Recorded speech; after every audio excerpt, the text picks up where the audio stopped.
you want me to go first? Okay. On NATO, yeah, I don't understand. The United States has thousands and thousands of troops deployed to the NATO mission. And we've made very clear, I think it was made very clear at the summit just a few days ago at the meeting of the defense minister level, we're not leaving NATO, we're not leaving, I mean, we may move a couple thousand troops from one country to another, but this has always been the case, this has always happened. By the way, we are not threatened or feel it is hostile to see NATO grow in its own capabilities, not independent of the United States, in conjunction with the United States. We don't think it's a negative thing that other countries have more influence in NATO, other partner nations have more influence in NATO, or that other countries within NATO have more capability. We view that as a positive. I see it reported yesterday in some places, oh, the Europeans are very upset, they're going to be less dependent on America now. We don't want Europe to be dependent. Now, we're not asking Europe to be a vassal of the United States. We want to be your partner. We want to work with Europe. We want to work with our allies. We want to work in cooperation with you. And our point has been and continues to be, the stronger you are, both on an individual basis in terms of countries and collectively as an alliance, the stronger the members of NATO are, the stronger NATO is. That's not minus the United States. That's just common sense. Okay? If you have an alliance made up of countries, the stronger all those members are, the stronger the alliance is. And we want the alliance to be so strong that no one will ever dare test it. No one will ever dare challenge it. So we welcome any measures that are taken to strengthen the alliance by the individual members, and we see that as a very positive thing. Chcem len povedať, že otázka, na ktorú sa pýtate, alebo agenda nebola predmetom našich rozhovorov, ale nepochybne podpredseda vlády, minister obrany vám poskytne informáciu o tom, že kde sú rozhovory na túto tému, lebo rozhovory na túto tému prebiehajú, ale nie, dnes to nebolo predmetom rokovania.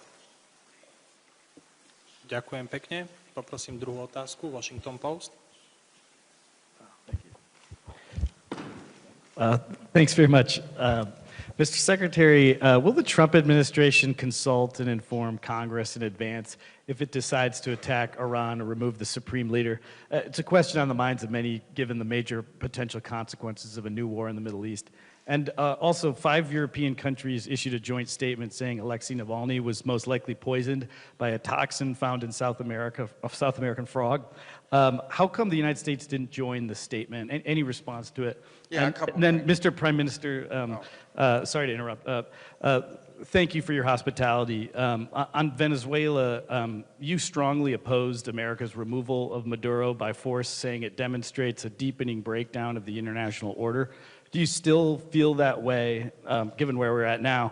And also, you've denied saying that you were worried about President Trump's psychological state following your meeting with him in Mar-a-Lago. Can you explain how this was potentially misinterpreted? Let me go first on your question. I'm not going to talk about attacks on Iran or anything of that nature, because the president's made clear he prefers diplomacy and an outcome of negotiated settlement. Now, we're dealing with radical Shia clerics. Okay? We're dealing with people who make geopolitical decisions on the basis of pure theology, and it's a complicated thing. I mean, no one's ever been able to do a successful deal with Iran, but we're going to try. Steve Witkoff and Jared Kushner will be traveling, I think they're traveling right now, to have important meetings, and we'll see how that turns out. And we'll always comply with the applicable laws of the United States in terms of involving Congress in any decisions. But right now, we're not talking about any of that. We are postured in the region for one simple reason, and that is that we understand that there could be threats to our forces in the region. We've seen them be threatened in the past, and we want to make sure that we have sufficient capacity to defend them if, God forbid, that were to happen. We'll follow whatever the law is on it, and it depends on the circumstance that lead to it. But right now, we're talking about negotiations. We are focused on negotiations. That's what we're focused on. The president's made that clear. If that changes, it'll be obvious to everyone, and obviously, whatever the law requires us to do, we'll do. With regards to your question about the frog toxin, no, it's a very serious thing. Look, those countries came to that conclusion. They coordinated that. We chose, doesn't mean we disagree with the outcome. It wasn't, our endeavor. Sometimes countries go out and do their thing based on the intelligence they've gathered. We obviously are aware of the report. It's a troubling report. We're aware of that case of Mr. Navalny, and certainly it's, we don't have any reason to question it, or we're not disputing or getting into a fight with these countries over it, but it was their report, and they put that out there. And let me just make one more point, because I think you asked him a question in order to see if you can get him against us with something about, oh, you criticize. A lot of countries didn't like what we did in Venezuela. That's okay. That was in our national interest. I'm sure there's something he'll do one day that we don't like, and we'll say, hey, we didn't like you did this. So what? That doesn't mean we're not going to be friends, we're not going to be partners, we're not going to be able to cooperate with one another. Countries express their opinion all the time. We have very close allies that didn't like what we did in that regard. I can tell you what, it was successful. We're proud of it. It was necessary because the guy was a narco-terrorist, and we made him a bunch of offers, and he chose tore them out. And look what's happened in Venezuela in the 6 weeks since he's been gone. Okay, now it's got a long way to go. There's still much work that needs to be done, but I can tell you Venezuela is much better off today than it was 6 weeks ago. So, we're very proud of that project, and, I know some will disagree and didn't like, but irrespective, I think everyone can now agree that Venezuela has an opportunity at a new future that wasn't there 6 weeks ago. Pán redaktor, ďakujem za vaše otázky a nemám žiadny dôvod sa vyhýbať odpovedi na vaše otázky. Viete, vždy, keď niekomu vadí, ako sa Slovensko suverénne správa, tak sa automaticky snaží vytvárať prekážky takémuto suverénnemu správaniu sa. Nebojte sa, nevyhnem sa vaše otázky, len použijem iný príklad. Rozhodol som sa suverénne v duchu našej suverénnej politiky, že sa zúčastním na oslavách 80. výročia konca druhej svetovej vojny a víťazstva nad fašizmom v Moskve. A mal som na to 1000 dobrých dôvodov, pretože bola to Červená armáda, ktorá oslobodzovala Slovensko v rokoch 1944 a 1945. Či veríte alebo neveríte, ale 2 členské štáty Európskej únie, 2 členské štáty NATO, naši partneri, mi nedovolili preletieť cez ich územie do Moskvy. Nepamätám si, že by mi niekto z americkej administratívy hovoril, že nechoď tam. Keď som išiel na oslavy konca druhej svetovej vojny do Číny, tak som bol šokovaný, ako celá Európska únia odignorovala tieto oslavy, čisto z politických, ideologických dôvodov. Ja som mal 1000 dôvodov dobrých ísť do Číny, aj som išiel. A potom sa mi to zdá také zvláštne, že keď sa stretnem neformálne s niektorými mojimi kolegami, tak sa ma pýtajú potichu, no čo ti povedal ten prezident Putin a čo ti povedal ten prezident Xi Jinping. My musíme viesť dialog, pán redaktor. My sa musíme rozprávať. Rozhovory nám vytvárajú priestor na získavanie vzácnych informácií. Presne ako nahováram teraz, musíme viesť dialog s Ruskou federáciou, musíme viesť dialog s ruským prezidentom Vladimírom Putinom. Ak nebudeme viesť dialog, tak nemôžeme tvrdiť, že máme záujem ukončiť vojnový konflikt, ktorý dnes vidíme na Ukrajine. A takto sa dostávam k vašej otázke. Jednoducho, nie každému sa páči, že sme suverénne nadviazali komunikáciu, pokiaľ ide o spoluprácu v jadrovej energetike, tak prišli klebety, výmysly. Ja sa nebudem nimi ani zaoberať, pretože vždy to tak je. Keď urobí suverénna slovenská vláda nejaké rozhodnutie, ktoré je v súlade s našou politikou na všetky 4 svetové strany a niekomu tu vadí, tak sa robia prekážky. Vymýšľa sa, klebetí sa a robí sa zle. To je odpoveď na druhú časť vašej otázky. Pokiaľ ide o prvú časť vašej otázky, a to je otázka Venezuely. Slovensko je krajina, ktorá má 5,5 milióna obyvateľov a nedá sa porovnávať ekonomicky s veľmocami, ktoré tu dnes máme. A my dôsledne vychádzame, pán redaktor, z určitých princípov. Poprvé náš princíp prvý je, že máme prioritne záujem na mierovej spolupráci, na miery. Aj preto mám úplne iné názory na vojnu na Ukrajine. Ja nepodporujem vojnu na Ukrajine. A naďalej tvrdím, že sú tu niektoré členské štáty Európskej únie, ktoré si želajú, aby vojna pokračovala. Chcem súčasne povedať, že držíme sa zásady nezasahovať do vnútorných záležitostí iných krajín. Viete, čo je smiešné, keď idem navštíviť Čínu, máme vynikajúce strategické partnerstvo a novinári sa ma pýtajú, či som vytýkal Číne spôsob riadenia vnútorných vecí. Každá krajina má právo vybrať si svoju cestu. To je ďalšia zásada, ktorou sami riadime. Potom je to samozrejme tretia zásada, a to je otázka medzinárodného práva. Na niektoré veci máme iný názor.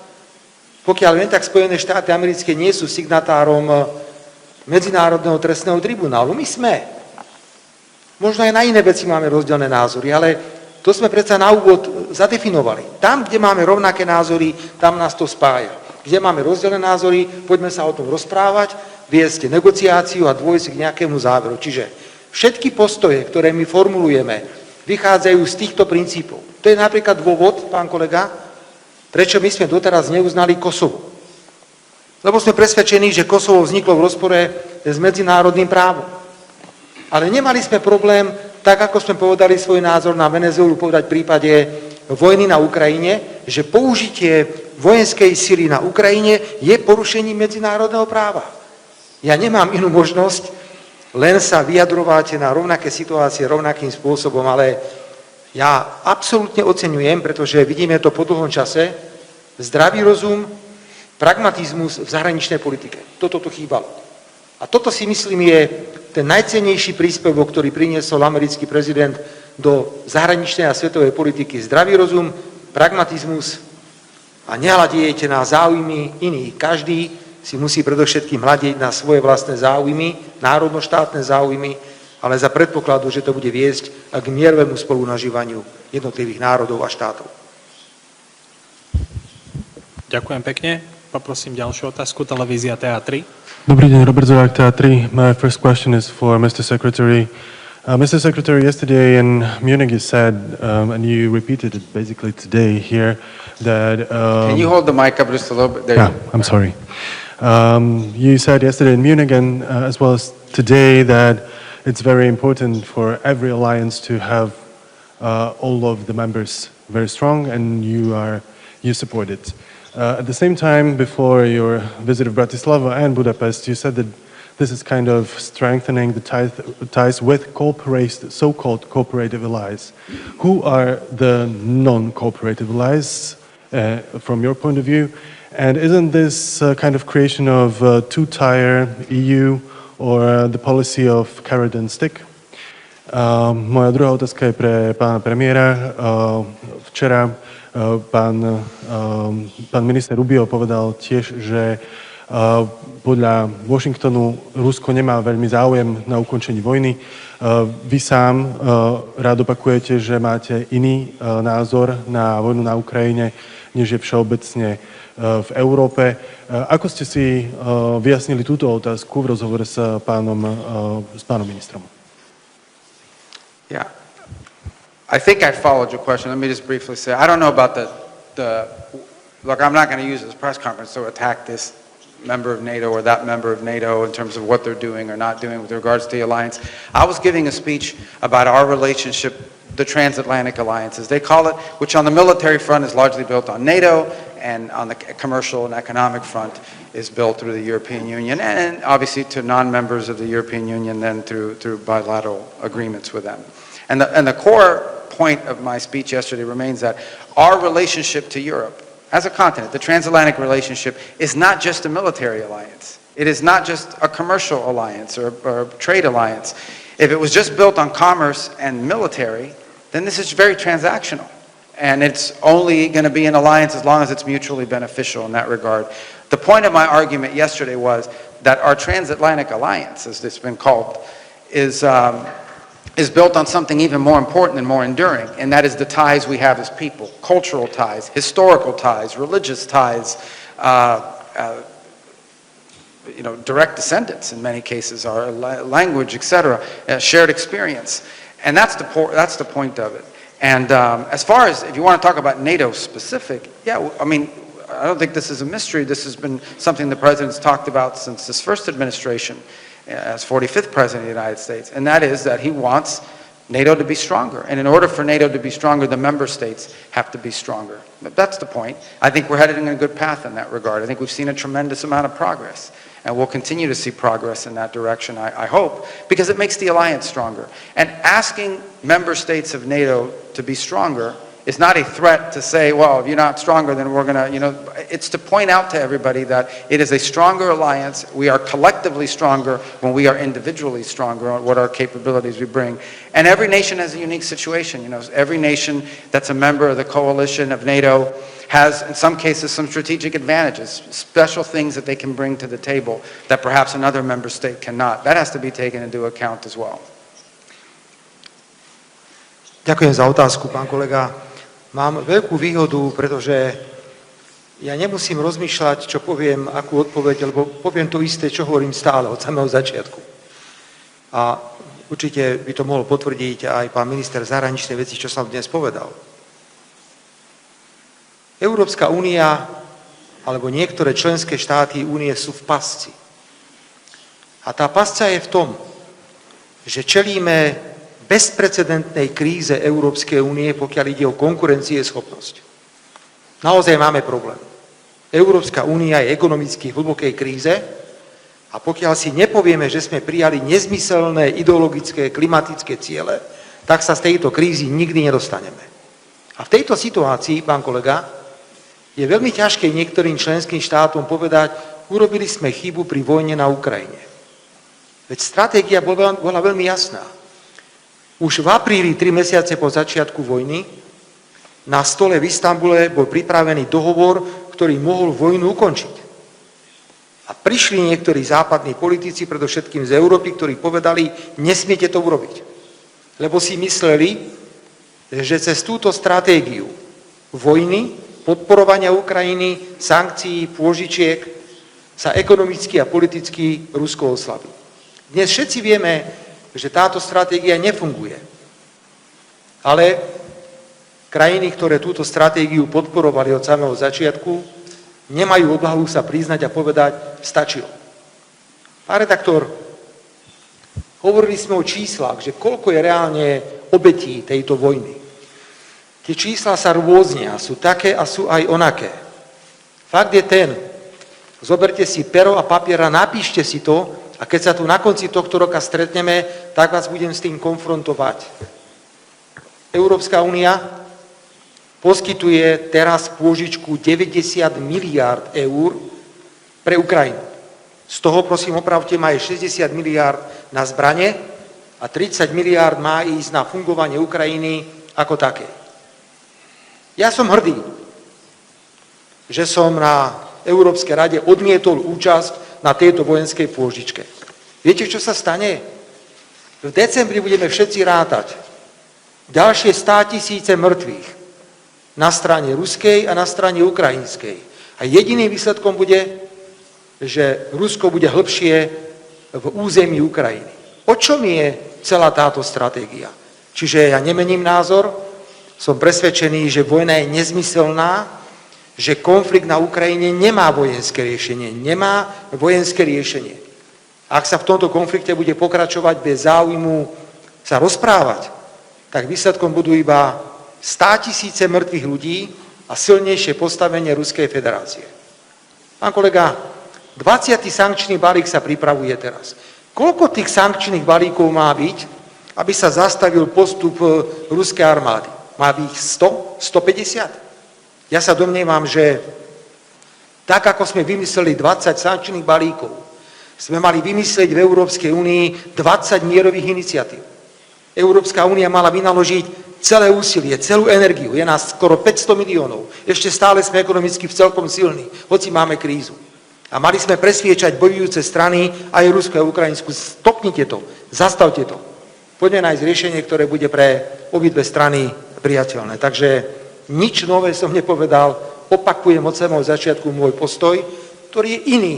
Nie všetci partneri v Európskej únii so mnou súhlasia, ale ja si myslím, že je úlohou politika, ktorý sa považuje za suverénneho, že hovorí suverénne názory, ak je o nich pochopiteľne presvedčený. Ďakujem veľmi pekne. Posledná otázka. Thank you. Bloomberg, I Secretary, just did an interview with you guys. This guy gets all the exclusives. How's this? All right, go ahead. I'm sorry. thank you for more of your time, Secretary Rubio. No, thank you. That's what I'm here. Wanted to ask you, you met in the last several days with the leaders of Greenland and Denmark in Munich. Is there agreement or acceptance from the U.S. side that the issue of ceding sovereignty of Greenland to the U.S. is no longer on the table, or that Greenland will not ultimately become part of the U.S.? And on Syria, you also met with the foreign minister in Munich. Several Republican congressional leaders have talked about serious concerns over al-Shara's ability to fulfill the conditions that you had laid out in May of 2025, and saying he's moving backwards on some of those regarding treatment of minorities, the role of foreign fighters. Do you share that assessment? And was that something you conveyed to the foreign minister? And then Prime Minister Fico, can you clarify the situation regarding oil supplies via the Druzhba pipeline? And do you have any information on why the flows have not resumed? Or can you confirm Hungary's claim that Ukraine has indeed repaired the damaged section of the pipeline, but that there is no political will from the Ukrainian side to restart that flow? And lastly, on energy, Prime Minister. That's like 4 questions. How does the guy get 4 questions? Just in terms of the You guys did a pool or something? the energy reduction, the energy reliance dependence of Slovakia on Russia, is that something that you're willing, that Slovakia is willing to reduce or end the oil and gas imports, or to increase imports of fuels like LNG from the U.S.? Thank you both so much. All right. I don't even remember your first question. I think it was about Greenland and Denmark, right? Okay. Yeah, we met with them. We're meeting with them. I'm not going to talk about it. I told you guys we're not going to have this thing back and forth in media and press conferences. We have a good process in place. We're engaging with them. I feel very positive and optimistic that we're on a good trajectory. In the case of Syria, actually, let me point something out. Number one, we met with the foreign minister of Syria. You know who else was there? General Muslim. They came together. The Kurdish leader was there. We put that out. I don't know why that wasn't reported. Interestingly, by the way, I read, and I knew this was going to happen. I told my people to tell you this because I knew this was going to happen. We couldn't go to a Ukraine meeting that they were having, one of the multiple Ukraine meetings that we attend. We couldn't go to one of them. And the reason why we couldn't go to that one with 4 other European countries is because we were meeting with Syria and the Kurds. I couldn't figure out a way how to be in 2 places at the same time. It's a problem many people face. You can't be in 2 places at the same time. So we met with the Syrian foreign minister and with the General Muslim on behalf of the Kurds, a historic meeting, okay, together in the same meeting. Now, let me say that no one here has ever disputed that the challenge of Syria was going to be a very significant one, okay? We are dealing with elements that, as we've said in the past, we have, concerns about things that they have done in the past. But the bottom line was we had 2 choices in Syria. Choice number 1 was to let the place fall apart into 18 different pieces, long-term civil war, instability, mass migration, playground for terrorists, ISIS running all over the place, Iran getting back in. That was choice number 1. Choice number 2 is to try to see if it was possible to work with these interim authorities and with al-Shara and with his team. Guess what? We chose number 2 because it was what made sense. Now, is it going to be easy? No.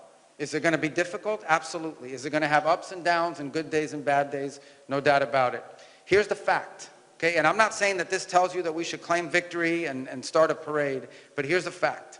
The fact is that when this situation erupted in the northeast of Syria, the president engaged personally, not once but twice with al-Shara, and he said, stop the fighting, so that we can move the ISIS prisoners that are there. Thousands of ISIS prisoners who, by the way, could have broken out and created havoc and chaos. Stop the fighting so that we can move these ISIS prisoners, and so that we have more time to work on this reintegration, the integration of the Kurds into the national Syrian forces.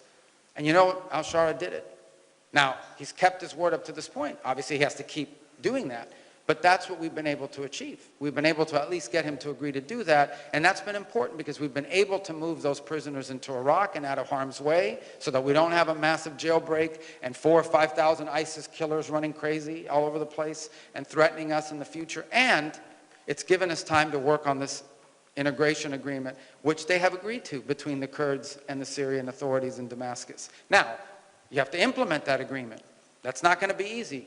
And there are other such agreements that they need to reach with the Druze, with the Bedouins, with the Alawis, with all the elements of a very diverse society in Syria. But we think the alternative, we think that outcome, as difficult as it's been, is far better than a Syria that would have been broken up into 8 pieces, with all kinds of fighting going on, all kinds of mass migration. So we're very, very positive about that. And as far as members of Congress are concerned, we've worked with them on this. We've kept them informed. We've invited them to many of the meetings. In fact, Ambassador Barrack was in Washington last week briefing the congressional committees, always very blunt and very honest about the challenges involved in executing on this very difficult situation. But we think it's headed in a positive direction, even though it's been tested. There's been some difficult days. Frankly, there's been some days that have been, very concerning. But we like the trajectory. We have to keep it on that trajectory. We've got good agreements in place. The key now is implementation, and we'll be very involved in that regard. Those were my 2 questions, right? Okay. Pán redaktor, dovolím si spojiť obidve vaše otázky a odpoviem naraz jednou odpoveďou. Keď krajiny bojujú, ako to je v prípade Ukrajiny, tak sa už nehľadí na nič. Používa sa propaganda z jednej strany, z druhej strany. A tak ako Ukrajina obviňuje Ruskú federáciu, že zneužíva energie, ako sú ropa a plyn na politické účely, tak aj druhá strana zase obviňuje Ukrajinu, že robí to isté. Pán redaktor, my sme pravidelne cez Slovensko ťahali plyn, ktorý išiel cez Ukrajinu na Slovensko do západnej Európy. A zarábali sme na tom na tranzitných poplatkoch okolo 500 miliónov eur ročne. Ukrajina tým, že tranzitovala ruský plyn do Európy, zarábala na tranzitných poplatkoch okolo 800 až 900 miliónov eur ročne. A prišlo ideologické rozhodnutie. Cez Ukrajinu sa nebude ťahať ruský plyn, to znamená, nebude sa ťahať ani cez Slovensko. Pravdepodobne Ukrajine tá miliarda nechýba, pretože dostávajú obrovské príjmy, obrovské pôžičky. To sú 100 milióny, to sú miliardy, to sú jednoducho také sumy peňazí, o ktoré si nevieme ani predstaviť. Za týchto podmienok chcem povedať, že Slovensko sa správa veľmi zodpovedne. Mohli by sme byť urazení a mohli by sme prijať odvetné opatrenia proti Ukrajine. Ale my na Ukrajine nevidíme prezidenta Zelenského. Nevidíme politikov. Ja tam vidím deti, ženy a rodiny, ktoré potrebujú prežiť ťažkú zimu. A preto sme sa rozhodli, že napriek tomu, čo nám Zelenský urobil, že nás obralo 500 miliónov eur ročne, dodávame na Ukrajinu elektrickú energiu, to sú tzv. Špeciálne zásielky elektriny, keď im zlyháva energetický systém, a my im dodávame, či tomu veríte alebo neveríte, aj plyn, napriek tomu, že z východu na západ už netečie. Pýtate sa súčasne aj na ropu, tak chcem povedať, že je tu rozhodnutie, ktoré sa nazýva Repower EU, ktoré 1. novembra 2027 zastavuje akýkoľvek tranzit ruského plynu do Európy, čo nám spôsobí obrovské ťažkosti. Obrovské ťažkosti. Nechcem to tu teraz vysvetľovať. Ale ako krajina, ktorá sme boli na začiatku rúry, sme na konci rúry. Nemáme k dispozícii prístavy s LNG terminálmi. To nám mimoriadne komplikuje situáciu. A hovorili sme o tom s pánom ministrom zahraničných vecí. Ja si myslím, že pri povojnovom usporiadaní Ukrajiny je treba sa vážne rozprávať o vlastníctve plynovodu, ktorý ide cez Ukrajinu, aby sa nestal naďalej nástrojom pri vydieraní jednotlivých krajín. Teraz k tej rope a k situácii, ktorá je v tomto okamihu. Ukrajina sa domáha členstva v Európskej únii.